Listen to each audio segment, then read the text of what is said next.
इस रास्ते से अनेक शिक्षा मंत्री, कलेक्टर, जिला शिक्षा अधिकारी तथा दुर्ग जिले के अनेक बड़े अधिकारी गुजरते हैं, लेकिन कभी भी कोई ने इस पर ध्यान नहीं दिया। बच्चों का हर रोज 2 घंटे पढ़ाई में नुकसान होता है। ये सामने मैं आपको दिखा रहा हूँ, एक नई शौचालय बनाई गई है ताकि रिकॉर्ड मेंटेन किया जा सके।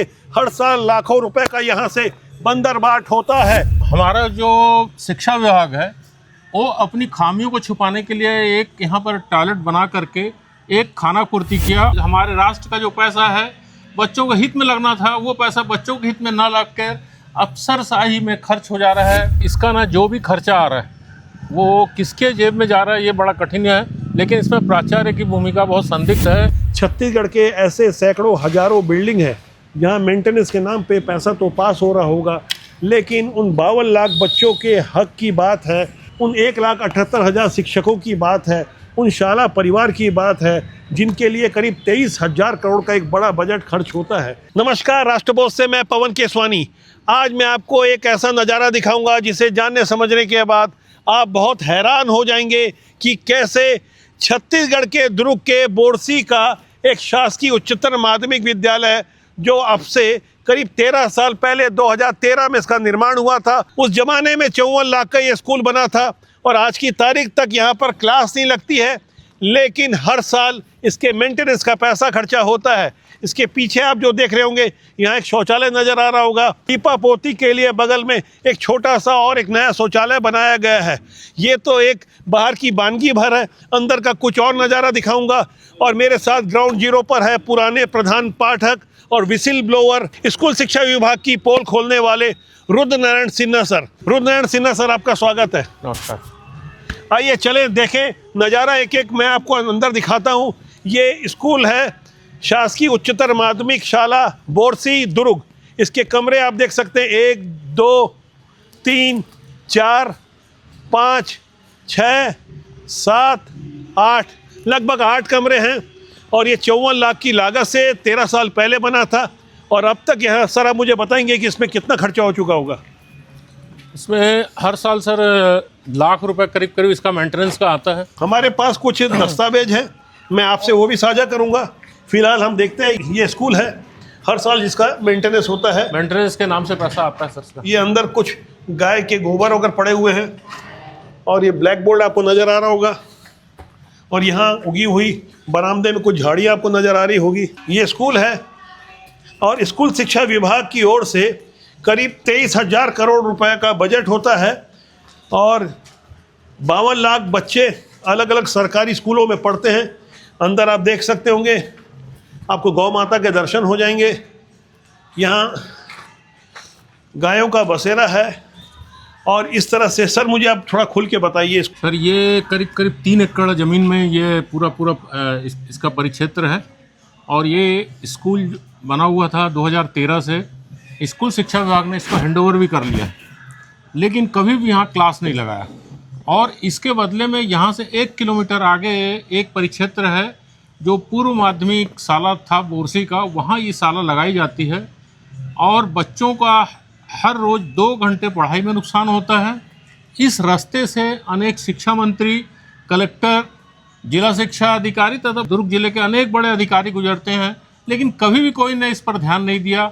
मैं इस विषय पर 2023 से लगातार शासन का और जिला शिक्षा अधिकारी दुर्ग का ध्यान आकृष्ट करा रहा हूँ। उनसे बहुत सारे दस्तावेज भी प्राप्त किया, लेकिन आज तक मुझे इस पर सफलता नहीं मिली। यह शासन के पैसे का पूरा दुरुपयोग है और हमें ऐसे चीज़ों को खोजना है। हमारे राष्ट्र का जो पैसा है बच्चों के हित में लगना था, वो पैसा बच्चों के हित में न लगकर अफसरशाही में खर्च हो जा रहा है और उस भ्रष्टाचार के कारण बच्चों को शिक्षा का नुकसान, उनको सुविधा का नुकसान और उनको समाज को अनेक प्रकार की समस्याएं आ रही है। यहाँ छोटी कक्षाएं लगाई जा सकती थी, 8 कक्षा होना मायने रखता था। अगर यहाँ हाई स्कूल लगा होता तो आज तक ये एक विशाल और एक बहुत सुंदर रूप में होता और यहाँ बच्चों को पूरा 10 से 4:30 बजे तक की पढ़ाई की सुविधा मिलती, जिससे आज तक बच्चे वंचित हैं।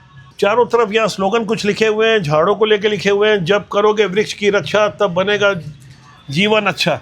ये ऐसा लग नहीं रहा है कि यहाँ पर कभी स्कूल लगता रहा होगा, लेकिन ये स्लोगन कुछ ताज़ा लिखे हुए नज़र आ रहे हैं। सामने आप मुख्य मार्ग देख सकते हैं और ये कुछ लगे हुए झाड़ों को भी रिकॉर्ड में लिया जाता होगा, इसका मेंटेनेंस का खर्चा होता होगा।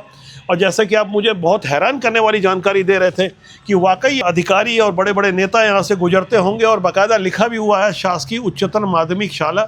यहाँ स्कूल लगता नहीं है, क्लास यहाँ लगती नहीं है, और ये मेंटेनेंस के नाम पे जो खर्चा होता है, किस तरह से खर्चा होता है, ये मैं आपको आगे दिखा रहा हूँ। आगे आप देख सकते हैं एक ताज़ा बना हुआ एक शौचालय है, ये बाकायदा लिखा हुआ है, बाकायदा विकलांगों के लिए रैंप भी बनाई हुई है, और आप देख सकते हैं ये इसकी बनावट एक कुछ ताज़ा पोताई की हुई है। ये एक शौचालय है जिसे हाल में ही बनाया गया है, कुछ समय पहले बनाया गया। सर थोड़ा इसके बारे में मुझे जानकारी देंगे। हमारा जो शिक्षा विभाग है वो अपनी खामियों को छुपाने के लिए एक यहाँ पर टॉयलेट बना करके एक खाना पूर्ति किया। कब और इसको क्या कब बनाया गया हुआ? ये 2023 का ही है सर। ये 2023 का, अभी 26 है। 2023 का है सर। और उसके बाजू में भी जो टॉयलेट है वो पहले से ही बना हुआ था, और वहाँ भी 2 टॉयलेट उस तरफ में भी है सर। 2 टॉयलेट जो हमने पहले दिखाया। हाँ, 2 टॉयलेट पहले से भी थे। यहाँ पे पूरी सुविधाएं थी, यहाँ पे बिजली का लाइन था, कनेक्शन थे, पंखे लगे हुए थे, सारी सुविधा हुई। प्राचार्य ने यहाँ पर क्लास नहीं लगाया, और प्राचार्य ने चार्ज लेने के बाद जो प्राचार्य को शासन से मरम्मत निधि और इसके साथ अतिरिक्त अन्य जो पैसे मिलते थे उसको प्राचार्य ने कहाँ खर्च किया, ये पूरा जांच का विषय है। स्कूल लगा नहीं तो यहाँ प्राचार्य कैसे आ गए? ये स्कूल बहुत पुराना है सर, उससे 2013 के पहले खुला था ये स्कूल। अच्छा। और उसके बाद शासन ने इसका पैसा स्वीकृत किया, यहाँ जगह स्वीकृत बिल्डिंग के लिए। जी हाँ, लेकिन कभी भी यहाँ क्लास नहीं लगाई गई। उसका कारण था 2 शिफ्टों में कक्षा वहाँ चल रही है, बच्चों को 2 घंटे का प्रतिदिन नुकसान हो रहा है, कोई भी यहाँ आना नहीं चाहता था। और शासन के अधिकारी, खासकर जिला शिक्षा अधिकारी, इस पर अपनी रुचि नहीं ले रहे थे, और यहाँ के मेंटेनेंस में जो पैसा मिल रहा था उसको खर्च करने के बाद मतलब उसको जेब में डाल रहे थे, भ्रष्टाचार कर रहे थे। कुल मिला के सर जो जिस बात को आप थोड़ा सलीके से कह रहे हैं, मैं और सलीके से समझा दूं कि ये पैसे भ्रष्टाचार के कारण किसी की जेब में जा रहे थे। ये जो बंदरबाट हो रहा था, आखिर क्यों प्राइवेट स्कूलों की तरफ हमारे बच्चे जाते हैं, उसका कारण है शिक्षा हमारा मौलिक अधिकार है। शासन जब शिक्षा मुफ्त में मुहैया कराता है तो इस तरह से जब भ्रष्टाचार होता है तो उसके बाद प्राइवेट स्कूलों को फलने फूलने का मौका मिलता है। आत्मानंद स्कूल जब खोले गए थे इंग्लिश मीडियम, तो ये समझाने की कोशिश की गई थी कि हमने कुछ श्रेष्ठ काम किया, जबकि पूरे स्कूलों को श्रेष्ठ होना चाहिए। कोई उल्लेखनीय उपलब्धि नहीं थी, बल्कि इस सिस्टम खुद अपनी कमी बता रहा था कि हम में कमी है, इसलिए हमने आत्मानंद जैसा कोई मॉडल स्कूल खोला। सर वर्तमान में ये स्वामी आत्मानंद ही अंग्रेजी स्कूल ही है, ये भी रिकॉर्ड में। हाँ, रिकॉर्ड अरे में। गजब हो गया सर, ये आत्मानंद स्कूल ही है। ये आत्मानंद स्कूल है। हाँ, आत्मानंद स्कूल है। लेकिन सर मैं आपको पेपर दिखाऊंगा। राष्ट्रबोध अक्सर पेपर के माध्यम से, रिकॉर्ड के माध्यम से अपनी बातें रखता है। सर रुद्रनारायण सिन्हा को मैं सैल्यूट करूंगा कि हाल में रिटायर्ड हुए हैं प्रधान पाठक के पद से, लेकिन उन्होंने समाज के लिए अपनी ड्यूटी नहीं छोड़ी, लगातार लगे हुए हैं। जो समाज के अंदर खासकर शिक्षा विभाग में जो गंदगी है, जो भ्रष्टाचार है, जो बेईमानी है, सरकारें किसी की भी हो, सरकारें आती जाती रहती है, लेकिन सिस्टम में बैठे हुए बेईमान किस तरह से सिस्टम को घुन की तरह खोखला करते हैं। अब हम इस मौके से चलकर 1 किलोमीटर दूर उस भवन पर चलते हैं। इस स्कूल का रिकॉर्ड वहीं से मेंटेन हो रहा है। अब हम आ गए हैं रिकॉर्ड के उस असली वाले स्वामी आत्मानंद उत्कृष्ट अंग्रेजी माध्यम विद्यालय में, जो कि बोरसी में स्थित है। जो आपने पुरानी बिल्डिंग देखी थी उसको संचालित नहीं किया जाता है, बल्कि यहीं से ही वो स्कूल संचालित होता है। रिकॉर्ड में स्कूल वहाँ चालू है। अब मैं अंदर कुछ नज़ारा आपको दिखा रहा हूँ, और कुछ लोगों से भी हम बात करने की कोशिश करेंगे, स्थानीय जनता भी है। मैं एक दिन अपने स्कूल को देखने आया था। अच्छा। तब मुझे ये जानकारी मिली, और फिर मैंने ये जो खोज किया स्वामी आत्मा, हाँ जी, ये आप ही ने इसकी खोज की थी जी। रिकॉर्ड में स्कूल कहाँ है और स्कूल कहाँ है? अच्छा, तो आप यहाँ पढ़ाने आते थे? मैं पहले 95 मध्य प्रदेश के ज़माने में मैं यहाँ पढ़ाता था। अच्छा, तो इसलिए आपको यहाँ और विज्ञान के विषय को पढ़ाता था जी। ये आप देख सकते हैं, ये स्कूल का एक शानदार नज़ारा है। कुछ स्टूडेंट भी हैं, कुछ स्पोर्ट्स वाले हैं, कुछ जूडो कराटे वाले हैं, और ये स्थानीय लोग भी यहाँ खड़े हैं। आप ये बोरसी में रहते हैं? जी सर। मुझे जानकारी देंगे कि ये बोरसी में नज़दीक ही एक और ऐसा ही एक वहाँ बिल्डिंग है उच्चतर माध्यमिक विद्यालय का, और वहाँ क्लास नहीं लग रही है। कब से नहीं लग रही है वहाँ पे? ये लगभग सर बने तो 12-15 साल के आसपास हो गया। आज तक कभी क्लास नहीं लगी?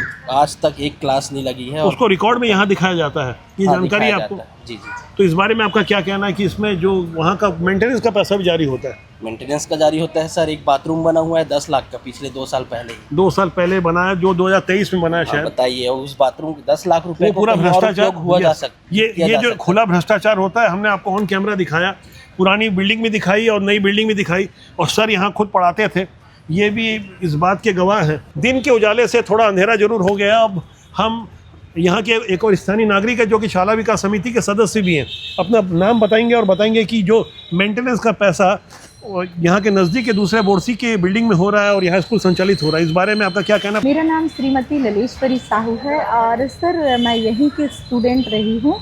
और पूर्व में हमने जिलाधीश महोदय को इस विषय में ज्ञापन सौंपा था और जानकारी दी थी कि यहाँ का जो स्कूल है वो संचालित नहीं हो पा रहा है। लेकिन अभी वर्तमान में कुछ जानकारियाँ ऐसी भी आई है कि स्कूल यहाँ संचालित हो रहा है।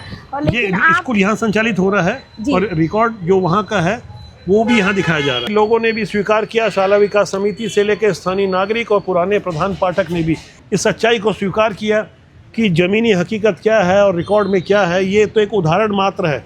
छत्तीसगढ़ के ऐसे सैकड़ों हजारों बिल्डिंग है जहाँ मेंटेनेंस के नाम पे पैसा तो पास हो रहा होगा, लेकिन उन 52 लाख बच्चों के हक की बात है, उन 1,78,000 शिक्षकों की बात है, उन शाला परिवार की बात है जिनके लिए करीब 23,000 करोड़ का एक बड़ा बजट खर्च होता है। इस तरह की ज़मीनी हकीकत जब सामने आती है तो कहीं ना कहीं हृदय में बहुत पीड़ा होती है।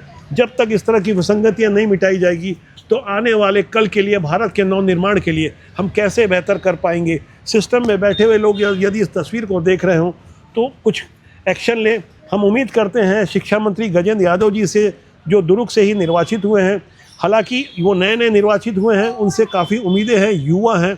हमारी कोशिश रहेगी हम व्यक्तिगत रूप से उनसे मुलाकात करके भी आग्रह करें, निवेदन करें कि ऐसी विसंगतियों पर विराम लगाया जाए। कैमरा सहयोगी गणेश के साथ मैं पवन केसवानी ऐसी ही तस्वीरें लगातार राष्ट्रहित में आपके लिए लाता रहूँगा। आपको बहुत बहुत धन्यवाद रुद्रनारायण सिन्हा सर। और मैं आप सबसे चाहूँगा कि आप इस जनमंच को खूब सारा प्यार दें, सब्सक्राइब करें, प्यार दें, प्यार बांटें। नमस्कार।